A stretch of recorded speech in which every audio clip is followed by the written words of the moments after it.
Hello,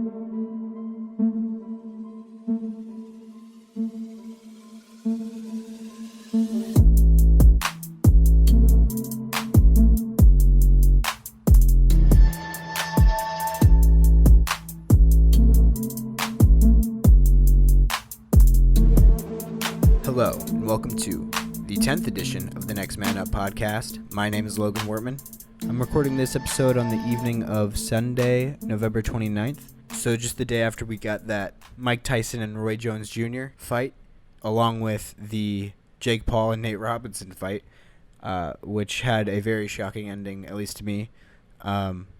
Anthony called it way back when the fight was first announced, that Jake Paul was going to win easily. I was more on the side of Nate Robinson. I just kind of thought that Nate Robinson, being such a pure athlete, would cause some problems for Jake Paul. But I'm not the biggest Jake Paul fan, but I'm also not. I don't know too much about boxing, so I guess obviously Jake Paul's size and weight definitely probably had a big part to do with it, and also apparently, which I didn't know at all, but Jake Paul has more boxing experience than Nate Robinson. He's been training with it and doing it for a while now, and Nate Robinson really just picked it up within the last few months, apparently. So I guess with all of that in mind, the result isn't all that shocking, I guess. But yeah, it was a pretty brutal ending. He just completely got knocked out and fell limp to the floor. But yeah, and then the Mike Tyson fight and Roy Jones Jr. fight was actually less entertaining to me personally, being not a very big boxing fan and being a big NBA fan. So I was at least interested in the Nate Robinson fight. But apparently, Mike Tyson and Roy Jones Jr. fight was unofficially ruled a draw because apparently the celebrity judges. It's not technically an official ruling, but so. Yeah, it'll be interesting to see what happens next for Mike Tyson, whether or not he boxes some more people, and that'll be cool. But yeah, in NFL news though, the team that is kind of my team, I'm not a huge football fan, so I wouldn't consider myself like a Broncos actual fan. If I was talking to some like NFL, people that do have fans or do have teams they root for, but if I had to choose a team, it would definitely be the Denver Broncos. And this season kind of keeps getting worse for the Broncos. It just came out yesterday that the Broncos would be without all 4 of their quarterbacks on the roster because one of them came down with COVID, and I think all the rest of them were exposed to it. At least from what I read, it was like they weren't wearing their masks at a certain time. Maybe nobody even got it. It's just that they were doing something where none of them were wearing the masks, and they all got suspended for the game, basically. So I don't know exactly the ins and outs of it, but what I do know is they were without a quarterback for Sunday's game today against the New Orleans Saints, and I heard that apparently the Broncos had petitioned the NFL to allow them to have their quarterback coach, so like one of their assistant coaches, play quarterback in the game today, but the league did not make an exception and allow for them to do that, so they were forced to use a player from the roster. And so what they ended up doing was they got a practice squad wide receiver who apparently played some quarterback in high school and college. He went to college at Wake Forest, but yeah, he's just a practice squad receiver. So even going into it, I knew that it was going to be something that would be entertaining to watch, to see what would happen, especially with New Orleans being the best rushing defense in the NFL. And, being without a quarterback, obviously rushing is probably where you're going to get a lot of your offense from. So, yeah, that was kind of a predicament that the Broncos found themselves in. And they ended up snapping the ball quite a bit to, like, Philip Lindsay while he was in there and some other backs and wide receivers. But there were quite a lot of snaps to that Hinton, the practice squad receiver that came up, and he made one completion, and 2 interceptions, almost 3. One of them was ruled incomplete, but so it's the first time since 1998 that a team has thrown more interceptions than completions. But they did end up scoring on a 50-plus yard field goal. So the final score was 31-3. And McManus, the field goal kicker, this was actually the longest attempt of his career, and obviously ended up being his longest make as well. So, that's pretty funny that the only time they scored was a pretty somewhat lucky, field goal kick, one that nobody would have been surprised if he missed. So, but yeah, I was also watching the Chiefs and Bucks game. Mahomes and the Chiefs squeaked that one out, but it was a hard fought game. It was a good game. I also saw the Cardinals lose to the Pats, which I'm sure Jacob is very happy about. The Cardinals have been basically my favorite team to watch so far this year. Basically just watch, a lot of highlights and stuff like that. But I like Kyler Murray and the receiving core that they have there. But yeah, it seems like they've lost a few games now that they should not have lost, and they've fallen now to 6-5. And they're in a pretty tough division too, I believe, with Seattle and San Francisco and the Rams as well. So, and I'm pretty bummed about my fantasy league also this week. Thought it was going to be a nice win for me this week, and I was hopefully going to become the number one team in my conference or my division or whatever, but did not turn out too good. I was projected just before the game started on Sunday to put up like 110 points, and the guy I'm going against was projected to put up about 80. So, I was expecting to win by a decent margin, I guess, but, not too far into the day, after the Cardinals and Pats debacle, Kyler Murray finished with 7.9 total points for me, which he's been averaging like 27 or 26, something like that. So that was definitely a down week. And then I have DeAndre Hopkins as well, who only finished with 5.5 points, so it was a bad week for him as well. Basically, everybody for me had a bad week. Tom Brady was on my bench, and he did all right, but doesn't do too much on your bench, though. So Derrick Henry went off for me with 36.5 points. He had a really good day, but that's really the only guy that showed out for me. And the person I'm going against has Patrick Mahomes at quarterback, who put up 31.3 points. And then he has Latavius Murray from the Saints, who put up 24.6 points. And then he has Tyreek Hill, which was the big difference maker for sure. Tyreek Hill had 13 receptions, 269 yards, and 3 touchdowns.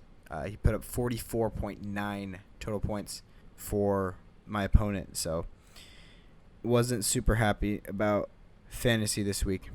But yeah, that's basically all I have for football. Didn't watch a whole lot like I usually do. Don't have Jacob or Anthony here to be talking about it this week. Anthony is on vacation right now, so lucky for him. And Jacob, has been pretty swamped lately. He's got a lot of business going on. So, and it just so happens I'm covering, these free agency moves, which I'm totally fine with. Just, being with myself in a microphone, breaking these down. So that is what we're going to do today. I know we started off talking about some other stuff, but this is the part 2 from the, previous episode, NBA free agency reactions. Basically just going to break down what each team has lost and gained in this free agency period, in this off-season period, really, and, how much I think it has affected their team and where I see them going this season. So, yeah, we're going to continue that. Last episode, we went over Atlanta, Boston, Brooklyn, Charlotte, Chicago, Cleveland, and Dallas. And now we're going to continue in that alphabetical order by location onto Denver, Detroit, and Golden State. So enjoy that. That's coming up next. All right, it is time to talk about the Nuggets. Denver Nuggets are my favorite team in the NBA. They have been basically my whole life. So I'm pretty disappointed in their offseason so far. And I would definitely say amongst the teams that I have covered so far on this, in the first episode, this is definitely the worst offseason, according to my grade of how well I think teams made moves in constructing a better roster than they had the year before. So I think that this is the worst team so far. We're 8 teams in, so it's not a huge sample size, but yeah, I'm not happy with my favorite team's actions so far in this offseason. And we'll just start off with the players that have walked or that we've lost in free agency. The most notable being Jeremy Grant. I've been a fan of Jeremy Grant for a long time because I'm also a Syracuse college basketball fan. That's my favorite college basketball team, basically, other than Nebraska. And he was part of probably my favorite Syracuse team of my lifetime that I enjoyed watching, was that 2014 13-14 Syracuse team, which was my freshman year of high school. So I was really happy when we got him last offseason, when OKC was kind of moving off of some of their guys to get picks, which they've done even more so this year, and we'll get to that. But so we traded a first-round pick for Jeremy Grant, and I was very excited, number one, because I'm a Jeremy Grant fan, number two, because I saw the potential of the Jokic and Grant pairing on both the offensive and defensive side of the floor.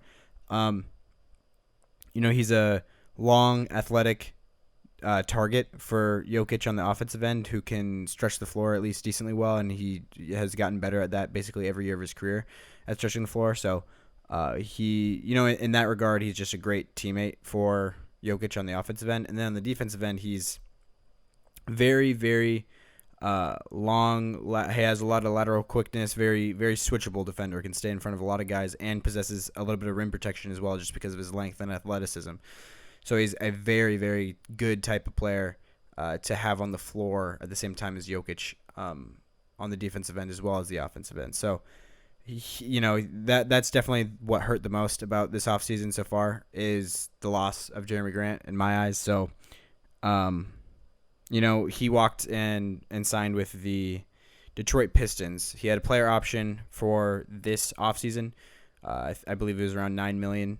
And I knew even earlier this season that he was probably going to end up declining that player option because his market is definitely higher than that. I was expecting anything from the $15 to $20 million range, which is what he got at $20 million.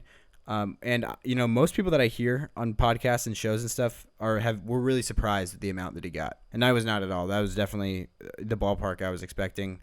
I definitely wouldn't have condoned a contract that would have exceeded that amount.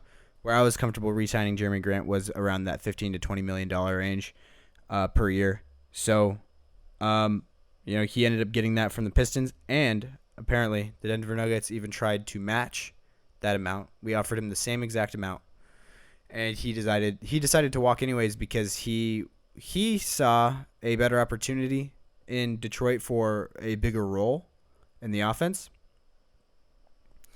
I can't believe how ridiculous who made that. I don't know if he's just making that call on his own or if he has an agent or somebody that's advising him in that way. But I don't really see that as a good basketball decision, especially now since we've seen what Detroit has done this offseason in building their team. There's not going to be a very good offensive role for him there. It's weird. He fit into a system in Denver. He had a nice role. It wasn't like he has the ball in his hands all the time, which might be what he does in Detroit. Sure, since they're paying him so much, they might just put the ball in his hands a lot. But he's not going to be efficient with the building blocks around him there in Detroit. He has no space on the floor. I guess we'll talk about Detroit next when we get there, because they had even worse offseason, I think, than Denver. Probably the worst in the league. Spoiler alert. But the Jeremy Grant thing hurts for sure. We also lost Mason Plumlee, surprise, to the Detroit Pistons also. So that's just kind of adds into the equation of what I'm talking about with Detroit just not having any spacing this upcoming season. But yeah. And then we lost Torrey Craig, another 3-and-D wing guy for us that's been pretty reliable the last couple of years. We lost him to the Milwaukee Bucks, and then we also lost Tyler Cook out of Iowa, Troy Daniels, and Noah Vonleh. We lost all of them also via free agency. So the loss of Jeremy Grant and Torrey Craig are both, I'd say those are both guys that I would have liked to hold on to, especially the draft going the way it did, which I'll talk about next, I guess. In the draft, we did take Zeke Naji, the freshman out of Arizona, 22nd overall pick. Then we traded for R.J. Hampton, who was selected with the 24th overall pick as well. Who R.J. Hampton definitely is the more talented prospect in this, out of the two. And so I'm happy. I'm not going to scoff at getting R.J. Hampton, obviously, just because of the talent and how far he dropped from what he was projected to go just a year ago. There is some raw talent there for sure to be untapped, and that's like kind of Denver's drafting philosophy. That's what it's been for the last several years, is just take the high upside guys basically. He's super athletic. I do like his defensive potential on the perimeter.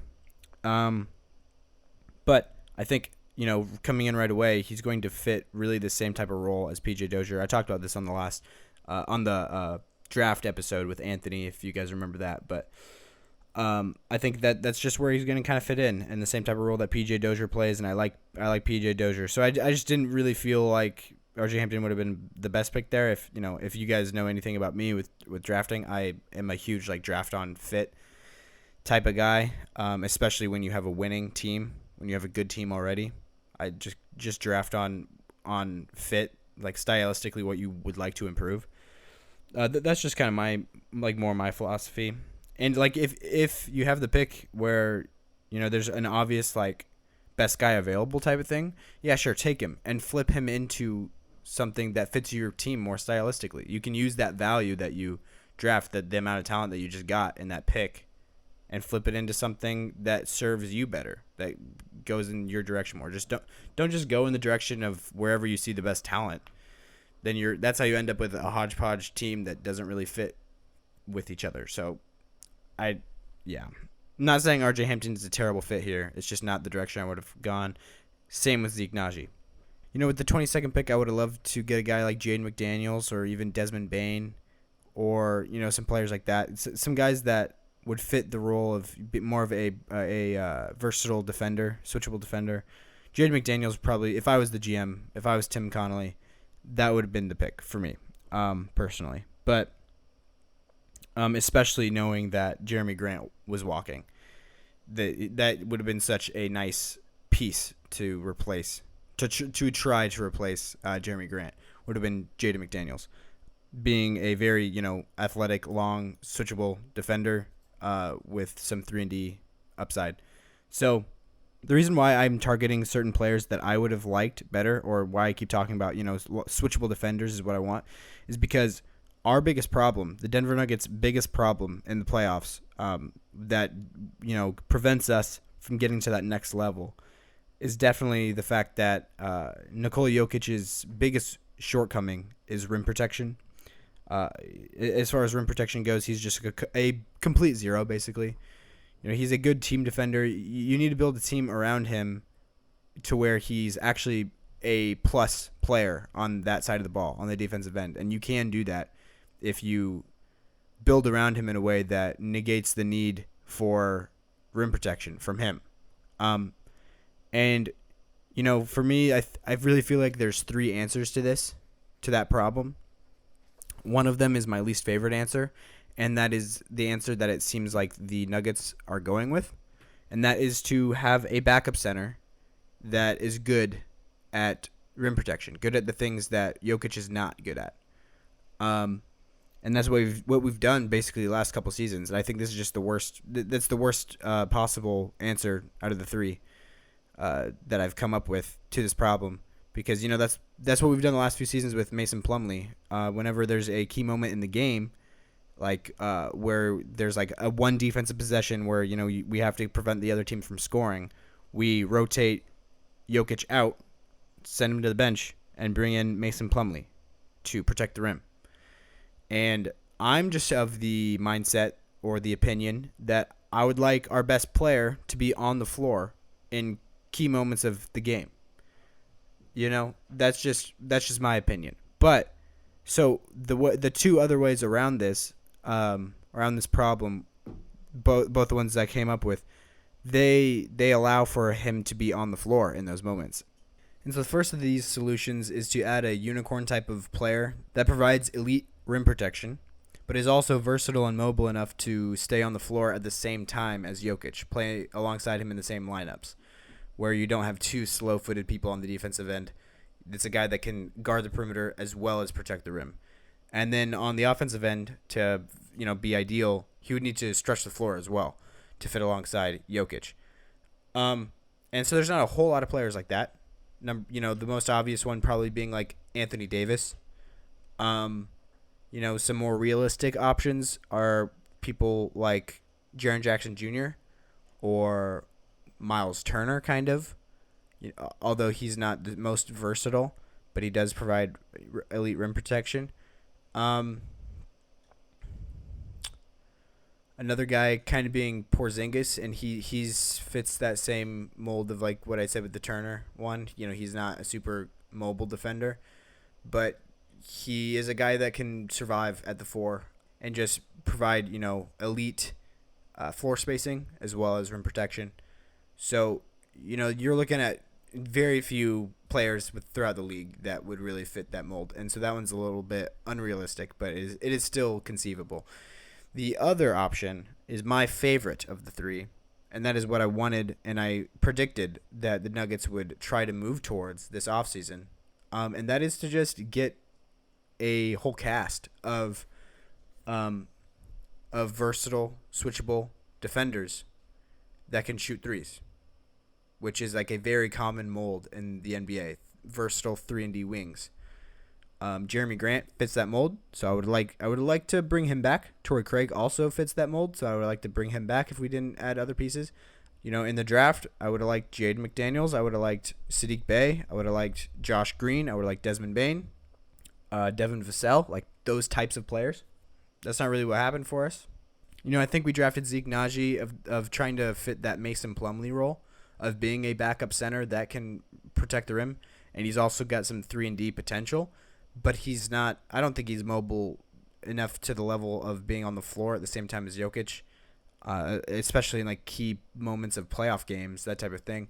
I just don't think that's the best decision to be made there. And then we also, what hurts this even more of like this idea that I wanted the Nuggets to go towards is the people that we brought back. Like we brought back Paul Millsap instead of Torrey Craig and Jeremy Grant. We also lost Keita Bates-Diop, who is another big switchable defender that can shoot threes.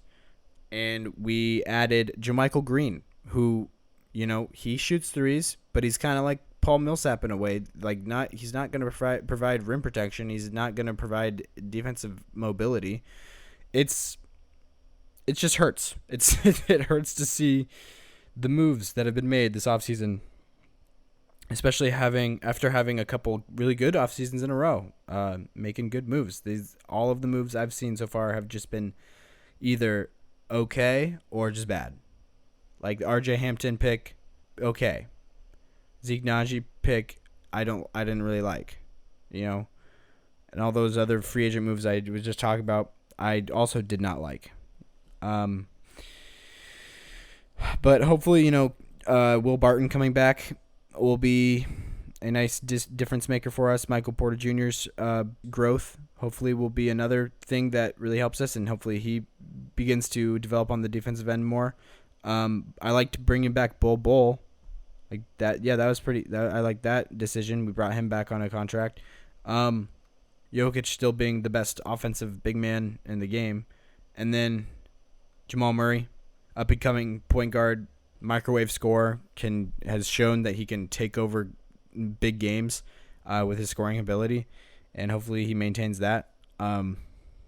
So, free agents that I would like, I would have liked the Nuggets to go after, obviously maintaining Jeremy Grant, bringing him back, but, I guess we did our best to do that. I mean, at least we matched that $20 million a year salary, which I said would have been probably the limit of what I would have been comfortable with. So I guess I can't complain there. And then the other guys I would have liked to see us go after were guys like Jay Crowder, even like Justin Holiday or Kent Bazemore. Those type of people, like there's, switchable defenders that can shoot, are guys that I would like to have seen picked up to fit a role on this team. But it looks like it's not what's happening. Hopefully, I like the upside of RJ Hampton. I like the thought of what he could turn into, but he's not a shooter, and Jokic needs more shooting around him, and he also needs more defensive versatility, which RJ Hampton could possibly provide, especially in the backcourt. Just did not love the offseason from Nuggets in any way. I definitely give it a very bad. I'll give it a very bad grade overall for the Nuggets. So yeah. Now on to the Detroit Pistons. The Pistons have really confused me this year. I have no idea what they're doing. Their draft seemed really good when it happened. When I think even I said when me and Anthony were doing that draft episode, I thought Detroit had one of the better drafts. They got a lot of nice pieces in there, pretty good value on a lot of their picks.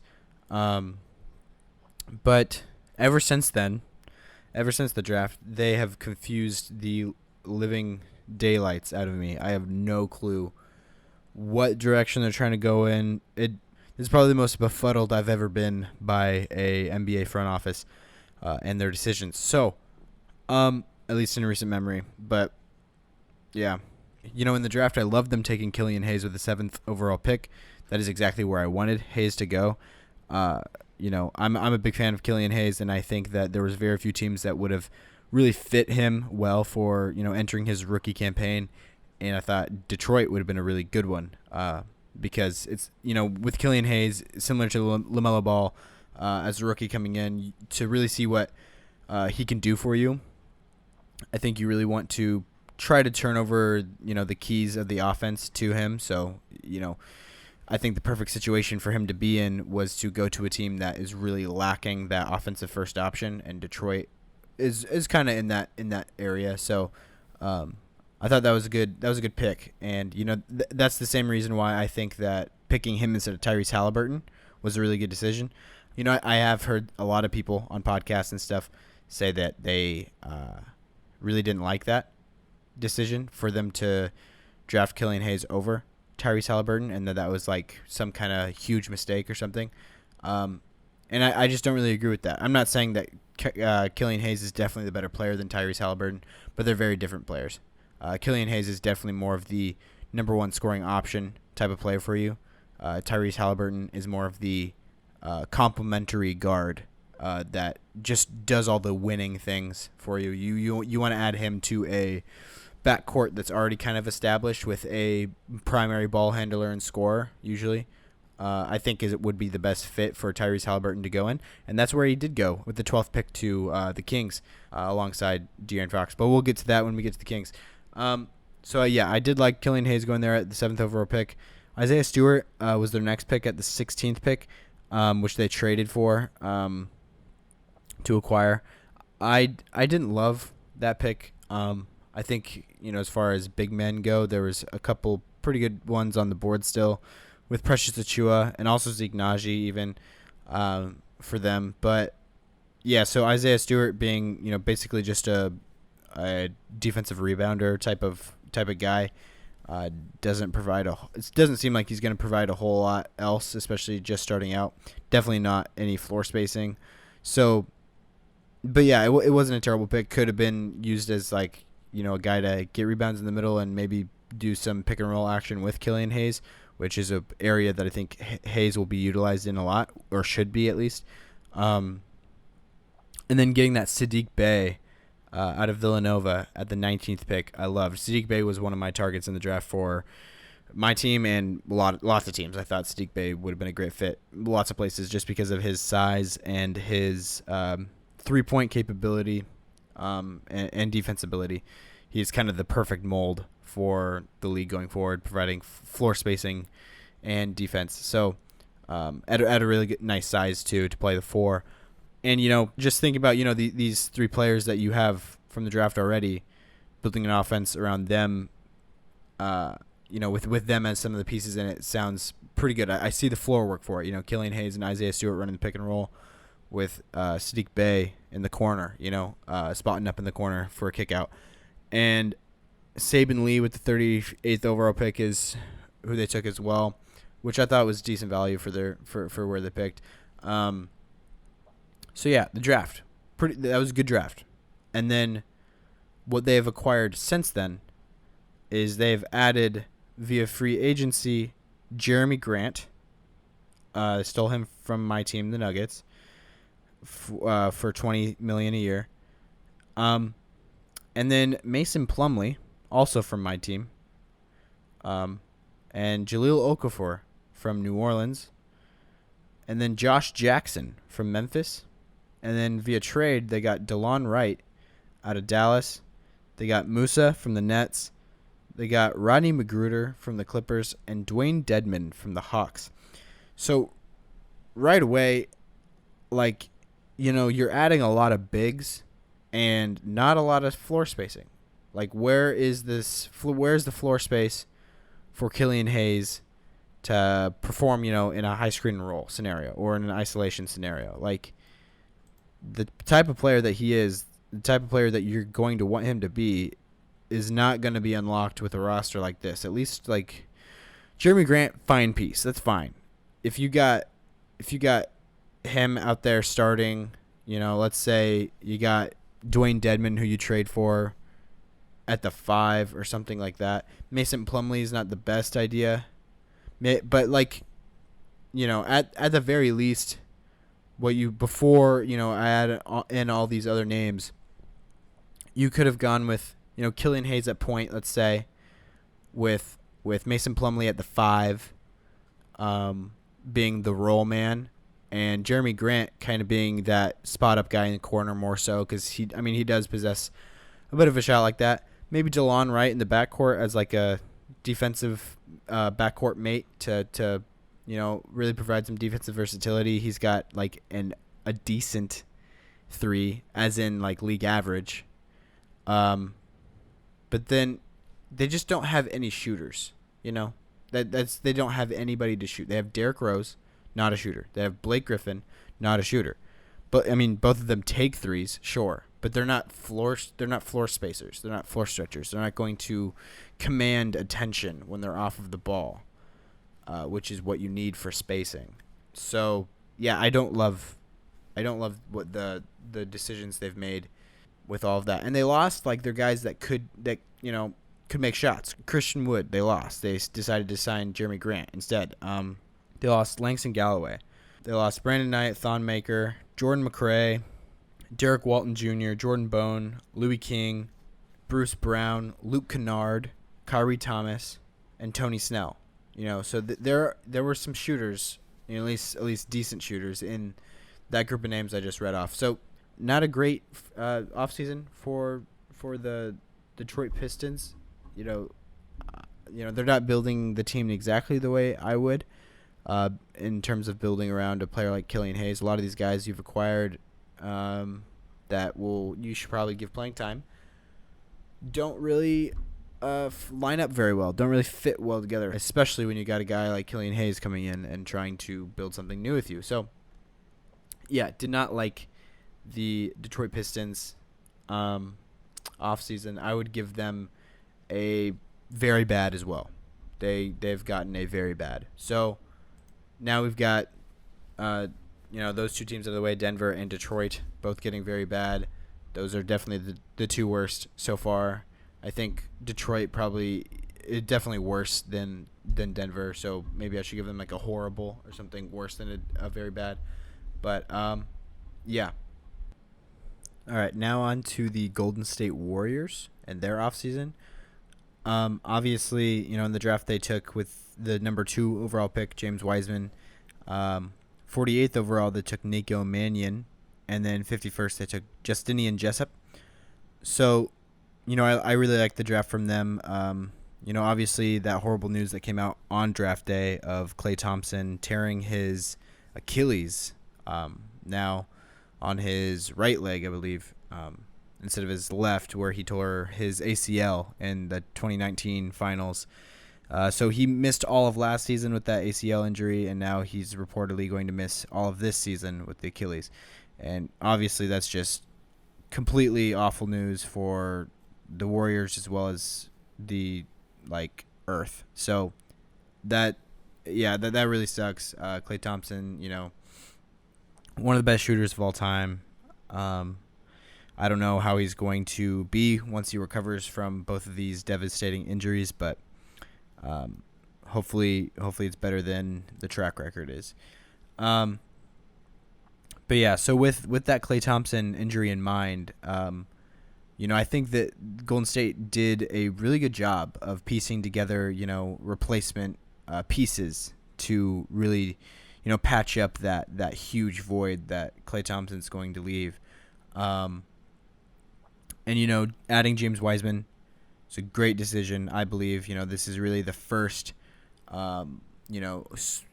star level big man that they might have, in this Stephen Curry era. Obviously I say star potential for James Wiseman, not necessarily he's going to be a star right away, but there definitely is that potential there for him if he really extends his range and is really able to knock down that jump shot of his at the NBA level. But at the very least, he's going to be a very adequate pick and roll partner with Stephen Curry, being a nice athletic rim runner, and hopefully be able to develop on the defensive end to become a really good rim protector, and be at least mobile enough to play in some high intense playoff situations. I do see that future for James Wiseman, and I don't think it will take long with the size and athleticism that he possesses. It's really just got to be at the mental level where he progresses to, NBA defense starting level. So I really did like that pick. I also liked Nico Mannion with the 48th overall pick, stepping in, being a point guard option off the bench. Justinian Jessup being just a pure shooter with the 51st overall pick. I think the thinking of that is maybe something that could pop and replace that shooting that you lost from Klay Thompson. Hopefully, at least a little bit. But yeah, on the defensive end though, where they're really going to miss Klay Thompson a lot, I think they did do a good job of patching that up as well, adding Kelly Oubre via trade from OKC, and they also added Kent Bazemore via free agency, which are both nice wing defenders. Can really hopefully replace Klay Thompson's defensive impact at least a little bit. Andrew Wiggins is the other player that I see kind of filling that void in regards to that.